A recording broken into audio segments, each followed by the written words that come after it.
Hello students, तो कैसे हो आप सब लोग। तो आज हम इस लेक्चर के अंदर डायमेंशनल एनालिसिस के बारे में डिस्कस करेंगे। तो सबसे पहले हम डिस्कस करेंगे डायमेंशन क्या होते हैं, डायमेंशन फॉर्मूले क्या होते हैं, और हम वेरियस फिजिकल क्वांटिटीज के डायमेंशनल फॉर्मूले को डेराइव करके देखेंगे। क्लियर है? तो हम स्टार्ट करते हैं। तो सबसे पहले हम देखते हैं डायमेंशन क्या होती है। तो डायमेंशन को समझने के लिए हम एक एग्जांपल लेते हैं। हम एक एग्जांपल लेते हैं। हमारे पास एक डेराइव फिजिकल क्वांटिटी है वेलोसिटी। डायराइव्ड फिजिकल क्वांटिटी है वेलोसिटी, और वेलोसिटी का फॉर्मूला क्या होता है हमारे पास, डिस्प्लेसमेंट अपॉन में टाइम। क्या होता है? डिस्प्लेसमेंट अपॉन में टाइम। ठीक है, तो डिस्प्लेसमेंट को किस चीज में मेजर करते हैं? डिस्प्लेसमेंट को लेंथ में लेंगे हम। तो लेंथ का डायमेंशन फॉर्मूला हमने प्रीवियस लेक्चर में बताया था, क्या होगा? एल। या हम डिस्कस करें, सिर्फ अभी डायमेंशन डिस्कस कर लें। तो लेंथ लेंथ डिस्प्लेसमेंट को किस में मेजर करेंगे? एल में। टाइम, तो हमारे पास क्या आया? L T minus one. तो L1 और T1। तो यहां पे जो पावर रेज की है हमने फंडामेंटल फिजिकल क्वांटिटीज की, यहां पे जो पावर रेज की है मतलब L की पावर 1 और T की पावर क्या है? -1। तो ये 1 और -1, 1 किसकी पावर थी? L की, और T की पावर क्या है? -1। तो ये 1 और -1 क्या है? ये डायमेंशन है किसकी? वेलोसिटी की। क्या है? वेलोसिटी की डायमेंशन है। तो ये डेफिनेशन कहती है कि dimension of a physical quantities क्या होती है? पावर जो किसके ऊपर रेज की जाती है? फंडामेंटल यूनिट्स के ऊपर। क्लियर है? जिससे हमें एक यूनिट ऑब्टेन हो उस क्वांटिटी की। तो यहाँ पे हमने क्वांटिटी क्या ली है? वेलोसिटी। और वेलोसिटी का फॉर्मूला क्या होता है? डिस्प्लेसमेंट अपॉन में टाइम। तो डिस्प्लेसमेंट लेंथ में और टाइम टी में। तो क्या है हमारे पास? एल। एल की पावर 1 और टी की पावर क्या है? -1। तो इसकी डायमेंशन क्या हो गई? 1 और -1। क्लियर है? समझ आया? क्लियर है? अगर हम इसको और एक एग्जांपल से सीखने की कोशिश करें तो वेलोसिटी, वेलोसिटी के बाद हम निकाल सकते हैं एक्सेलरेशन। तो एक्सेलरेशन क्या होगा हमारे पास? एक्सेलरेशन होगा वेलोसिटी डिवाइडेड बाय टाइम। तो वेलोसिटी वेलोसिटी अभी हमने निकाला, वेलोसिटी का डायमेंशन फॉर्मूला क्या होगा? L T -1। और टाइम क्या होगा बेटा? टी। तो यहां पे हमारे पास क्या होगा? L T -2। L T -2 minus, ये 1 है, ऊपर जाएगा तो माइनस हो जाएगा। तो यहां पे एक्सेलरेशन के अंदर जो इसकी डायमेंशन हुई, एल की डायमेंशन 1 और -2 किसकी डायमेंशन है? टी। तो ये किसके डायमेंशन है बेटा? एक्सेलरेशन की। क्लियर है? तो इस तरीके से हम किसी भी फिजिकल क्वांटिटीज की डायमेंशन फाइंड आउट कर सकते हैं। क्लियर है? यहां तक समझ आया? तो अगर हम इन डायमेंशन को, अगर मैं इसको एक स्क्वायर ब्रैकेट के अंदर एनक्लोज कर दूं, इसको एक स्क्वायर ब्रैकेट के अंदर एनक्लोज कर दूं, तो ये हमारे पास क्या हो गया? Dimension formula. क्या हो गया? Dimension formula of acceleration. Acceleration का डायमेंशन फॉर्मूला। तो इस तरीके से हम डायमेंशन फॉर्मूले को रिप्रेजेंट करते हैं। तो हम अब वेरियस फिजिकल क्वांटिटीज के डायमेंशन फॉर्मूले देखेंगे और उनको डेराइव करके देखते हैं किस किस तरीके से हम उसे डेराइव कर सकते हैं। क्लियर है बेटा? यहां तक समझ आया? तो डायमेंशन क्या होती है? क्लियर हो गया? डायमेंशन क्या होती है? डायमेंशन पावर होती है फंडामेंटल यूनिट्स की।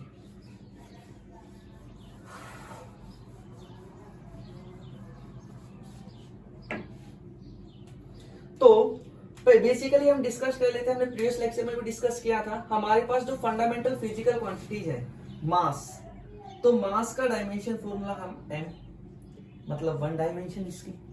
लेंथ एल, टाइम, मास का डायमेंशन फॉर्मूला एम, लेंथ का एल, टाइम का टी, करंट का आई।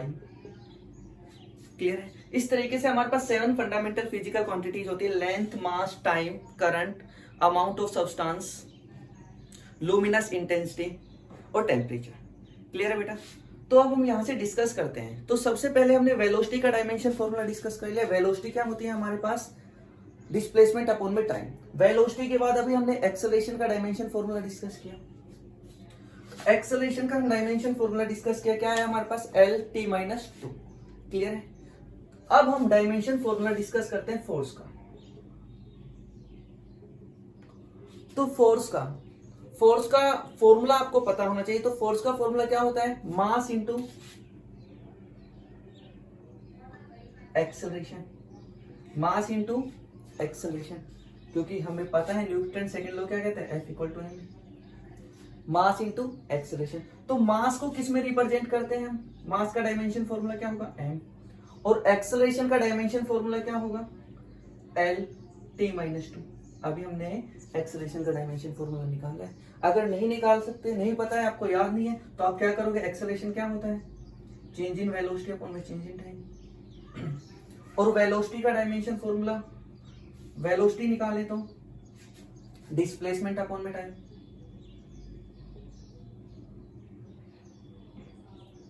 क्लियर है? तो यहां से वेलोसिटी का क्या आएगा, LT-1 और टाइम का t, तो क्या हो गया, LT-2। क्लियर? अब हम इसको रिप्रेजेंट करें तो क्या हो जाएगा हमारे पास, M1 L1 t-2। और ये फोर्स का डायमेंशन फॉर्मूला आपको याद रखना बहुत जरूरी है, क्योंकि बहुत न्यूमेरिकल्स में और हर जगह मतलब इसका यूज होगा। जहां पे भी हम डायमेंशनल एनालिसिस के क्वेश्चन करेंगे तो फोर्स बहुत टाइम यूज होता है, तो फोर्स का डायमेंशन फॉर्मूला आप याद रख सकते हो, M1 L1 t-2।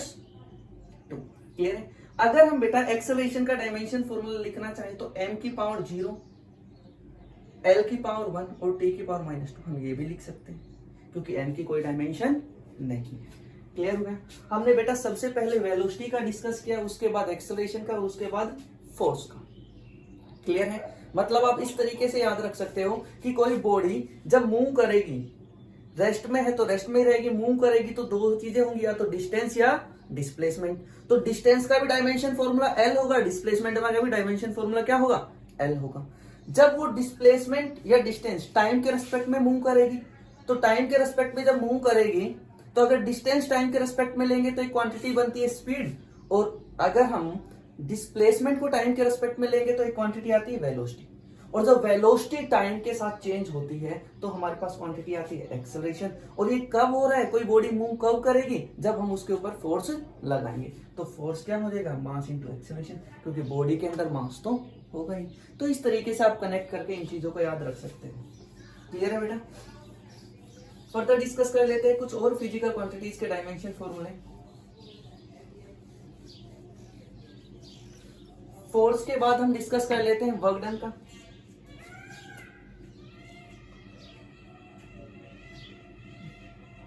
तो वर्क डन क्या होता है, force into displacement.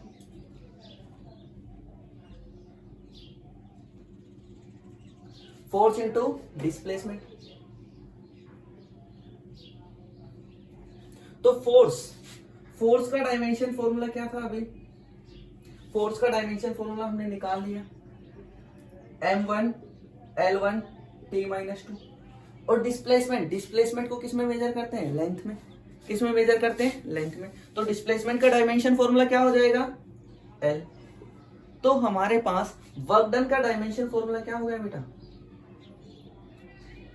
M1 L2 t-2। Clear है? यहां तक समझ आया? तो एक चीज याद रखना, आपको पता है वर्क डन किसकी फॉर्म होती है, एनर्जी की फॉर्म होती है। तो एनर्जी का डायमेंशन फॉर्मूला भी सेम आएगा, एनर्जी का डायमेंशन फॉर्मूला भी सेम आएगा। एक बार हम इसको भी डिस्कस कर लेते हैं। तो जनरली हमारे पास दो तरीके की एनर्जी होती है, एक काइनेटिक एनर्जी और एक पोटेंशियल एनर्जी। तो काइनेटिक एनर्जी को डिस्कस करें हम।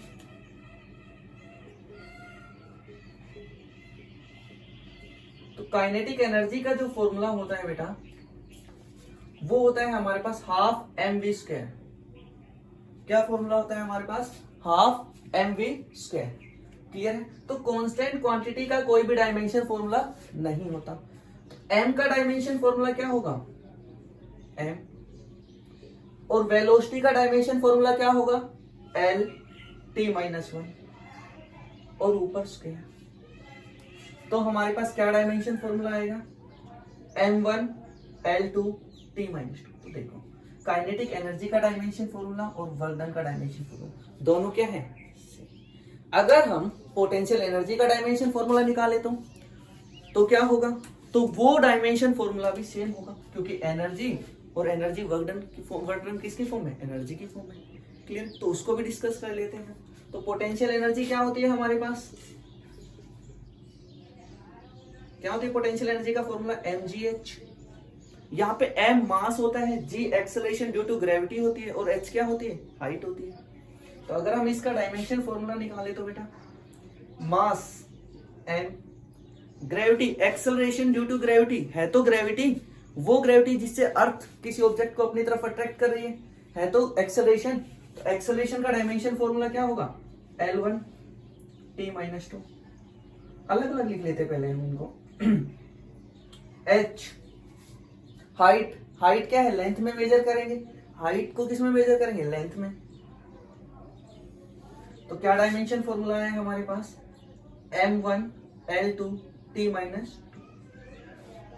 तो बेटा क्या क्वेश्चन आता है एग्जाम में हमारे पास, एग्जाम में हमारे पास क्वेश्चन आता है कि ऐसी फिजिकल क्वांटिटीज बताओ जिनके डायमेंशन फॉर्मूले इक्वल है, सेम डायमेंशन फॉर्मूले। कोई 2 फिजिकल क्वांटिटी बताओ, कोई 3 फिजिकल क्वांटिटी बताओ।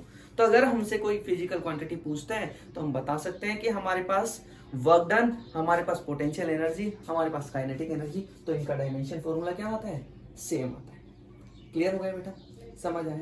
तो हमने क्या क्या डिस्कस किया है अब तक, हमने वेलोसिटी, वेलोसिटी के बाद एक्सेलरेशन, एक्सेलरेशन के बाद फोर्स, फोर्स के बाद हमने डिस्कस किया वर्क डन, क्योंकि रिलेटेड फॉर्मूले हैं। वर्क डन के बाद हमने रिलेट कर लिया काइनेटिक एनर्जी और पोटेंशियल एनर्जी। तो वर्क डन से एक फॉर्मूला हम और निकाल सकते हैं और वो फॉर्मूला हम डेराइव कर सकते हैं पावर का। तो बच्चों पावर क्या होती है,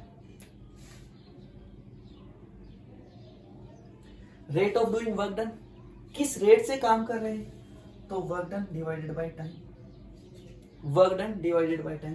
तो वर्क डन का डायमेंशन फॉर्मूला क्या है, m1 L2 t - 2 टाइम। तो क्या हो जाएगा बेटा वर्क डन पावर का dimension formula m1 L2 t - 2। Is that clear, समझ आया, क्लियर है। तो हम कुछ और इंपॉर्टेंट क्वांटिटीज के डायमेंशन फॉर्मूले देख लेते हैं।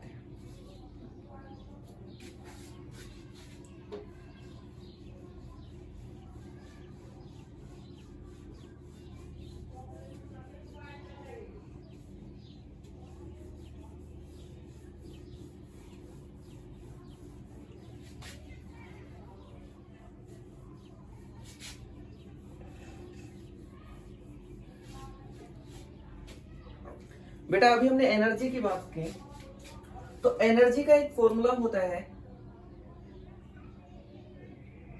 H न्यू, न्यू बोलते हैं फ्रीक्वेंसी को। तो न्यू क्या होता है हमारे पास, फ्रीक्वेंसी, और H होता है हमारे पास प्लांक्स कांस्टेंट। क्या होता है, प्लांक्स कांस्टेंट। ठीक है, तो अगर हम प्लांक्स कांस्टेंट का डायमेंशन फॉर्मूला निकाले तो H किसके इक्वल हो जाएगा बेटा, E बाई न्यू के। H किसके इक्वल हो जाएगा, E बाई न्यू के। तो H क्या है, तो dimension formula of H Planck constant. तो क्या डायमेंशन फॉर्मूला होगा, हम इसको और इजी लिख सकते हैं, एनर्जी। एनर्जी किसकी फॉर्म है, तो वर्क डन की फॉर्म है। तो वर्क डन और फ्रीक्वेंसी, फ्रीक्वेंसी को बेटा लिख सकते हैं हम 1 में टाइम पीरियड। क्या लिख सकते हैं, 1 में टाइम पीरियड। क्लियर है। तो वर्क डन को क्या लिख सकते हैं, फोर्स इंटू डिस्प्लेसमेंट, और ये टाइम ऊपर चला जाएगा, टाइम पीरियड। तो टाइम का डायमेंशन फॉर्मूला क्या होगा, ठीक होगा। तो वर्क डन का डायमेंशन फॉर्मूला पता है क्या होता है, m1 मास इंटू एक्सेलरेशन, तो m1 L1 t - 2। Displacement, displacement का डायमेंशन फॉर्मूला क्या होगा बेटा, L, और टाइम का। तो हमारे पास प्लांक कांस्टेंट का डायमेंशन फॉर्मूला क्या आ गया हमारे पास, m1 L2 t - 2 बेटा। क्या आ गया हमारे पास, m1 L2 t - 1, m1 L2 t - किसका डायमेंशन फॉर्मूला है बेटा, प्लांक्स कांस्टेंट का। तो प्लांक्स कांस्टेंट मतलब इसकी वैल्यू फिक्स है और इसके पास डायमेंशन होती है। तो एक ऐसी क्वांटिटी हो गई, एक ऐसी क्वांटिटी जिसके पास डायमेंशन है बट वैल्यू फिक्स है, तो डायमेंशनल कांस्टेंट क्वांटिटी। क्या कहेंगे इस तरीके की क्वांटिटी को हम, dimensional constant quantity. Planck constant को क्या कहेंगे हम, डायमेंशनल कांस्टेंट क्वांटिटी। इस तरीके से क्वांटिटी और होती है हमारे पास, g, acceleration due to gravity. क्या होती है? Acceleration due to gravity. Clear है बेटा यहां तक? तो acceleration due to gravity, acceleration due to gravity का फॉर्मूला देख लेते हैं हम। ये भी काफी टाइम यूज किया जाता है, पूछा जाता है। तो इसके लिए हमें फॉर्मूला याद होना चाहिए,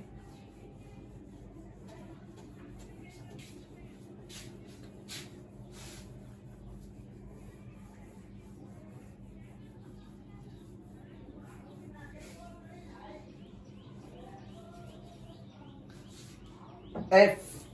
फॉर्मूला होता है हमारे पास F, फोर्स किसके इक्वल होता है बेटा? G m1 m2 अपॉन में r स्क्वायर।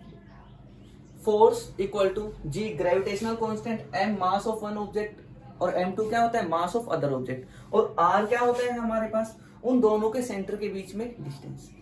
कौन सा फॉर्मूला है ये? है, कौन बताता है इसको? Newton, Newton law of gravitation. तो G की वैल्यू क्या हो जाएगी बेटा यहां से? F into r square divided by m1 m2। अगर हम यहां से इसका डायमेंशन फॉर्मूला निकालना चाहें तो पहले हम डिस्कस यूनिट कर लेते हैं। तो फोर्स की यूनिट क्या होती है? न्यूटन। ऐसा यूनिट पे डिस्कस कर रहे हैं। फोर्स की यूनिट न्यूटन। डिस्टेंस, डिस्टेंस को किस में मेजर करते हैं? मीटर में। मास को केजी में। तो यूनिट क्या हो गई? न्यूटन मीटर स्क्वायर पर किलोग्राम स्क्वायर। हम यूनिट भी निकाल सकते हैं, डायमेंशन भी। तो अगर हम डायमेंशन निकालना चाहे तो फोर्स की डायमेंशन क्या होगी बेटा? Mass into acceleration m1 l1 t minus 2 metre. R किस में मेजर कर रहे हैं? लेंथ में। तो लेंथ की क्या होगी? l, मास m। तो मास की पावर 1 और 1 कितनी हो गई? 2। 2 पावर ऊपर जाएगी तो कितना हो जाएगा बेटा? प्लस का 1 माइनस का 2, तो -1 m माइनस 1, l की पावर 2 और 1 और l की पावर 2 कितना हो जाएगा? l की पावर 3 और t की पावर -2। क्लियर है बेटा? तो g की वैल्यू क्या होती है हमारे पास ग्रेविटेशनल कांस्टेंट की? 6.67 इंटू 10⁻⁻11 न्यूटन मीटर स्क्वायर पर किलोग्राम स्क्वायर। मतलब इसका जो न्यूमेरिकल वैल्यू है, ये वैल्यू तो फिक्स्ड है और इसके पास डायमेंशन भी है। तो इस तरीके की क्वांटिटी को क्या नाम देते हैं हम? Dimensional constant physical quantity. Clear है बेटा? यहां तक समझ आया? तो इस तरीके से हमारे पास जितनी भी फिजिकल क्वांटिटी है, अगर हमें उनका फॉर्मूले पता है तो हम उनके डायमेंशन फॉर्मूले फाइंड आउट कर सकते हैं। तो हम एक दो और इंपॉर्टेंट चीजें डिस्कस कर लेते हैं।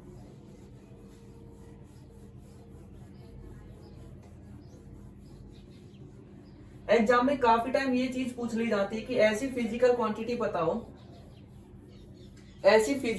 बताओ जिनकी डायमेंशन नहीं होती बट उनकी यूनिट होती है। डायमेंशन नहीं होती बट यूनिट होती है। Which has dimension, which does not have dimension but unit.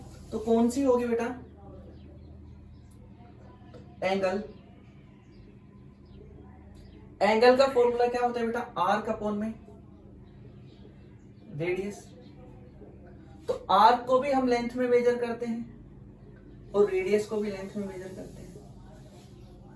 जैसे हमारे पास ये, तो ये प्लेन एंगल होता है। ये जो रेडियस जितना एंगल बनाएगी सर्कल के ऊपर उसे कहते हैं थीटा। तो ये आर्क होती है हमारे पास और ये रेडियस।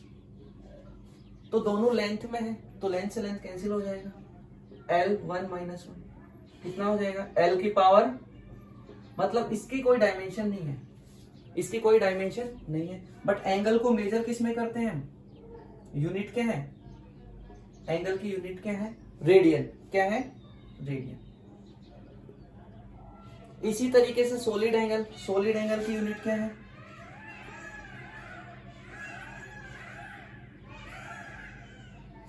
स्टीरेडियन।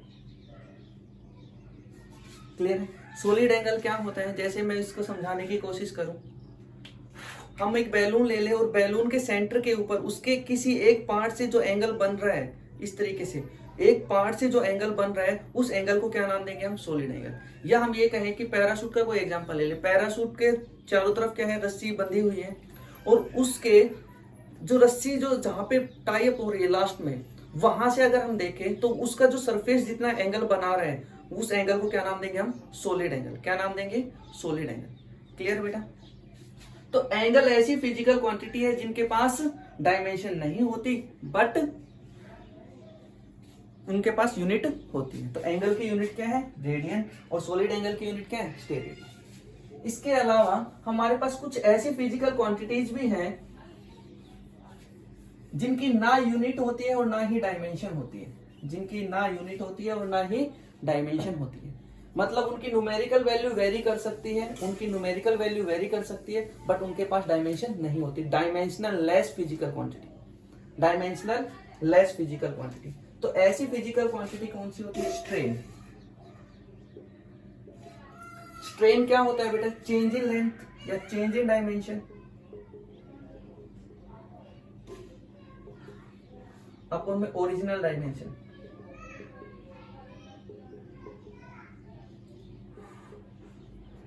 जैसे मेरे पास कोई रबर बैंड है, उसकी इनिशियल लेंथ 1 मीटर है, मैंने उसको स्ट्रेच किया और स्ट्रेच करके उसको डबल कर दिया, सीधा ही हम बोल रहे हैं उसको डबल कर दिया।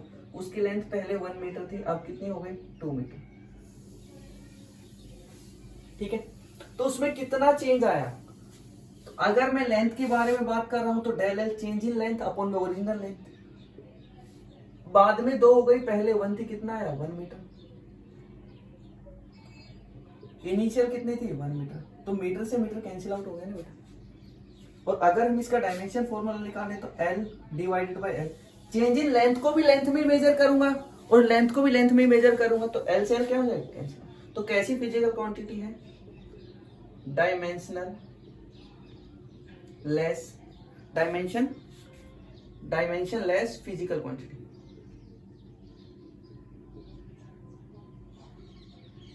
तो यहां से इस तरीके के क्वेश्चन बन सकते हैं आपके पास।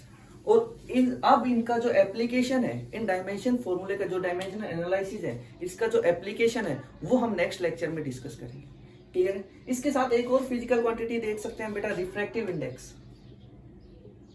रिफ्रैक्टिव इंडेक्स तो 10th क्लास में आप लोगों ने पढ़ा होगा। रिफ्रैक्टिव इंडेक्स क्या होता है, speed of light in medium या वैक्यूम या air divided by speed of light in medium. तो दोनों में लाइट की स्पीड वेलोसिटी LT-1 और यहां पे भी क्या होगी, LT-1, फिर से कैंसिल आउट हो जाएंगे। और रिफ्रैक्टिव इंडेक्स अलग अलग मीडियम का अलग अलग रिफ्रैक्टिव इंडेक्स होता है। जैसे एयर का 1 लेते हैं, ग्लास का 1.5 होता है और उसका वाटर का 1.3 होता है।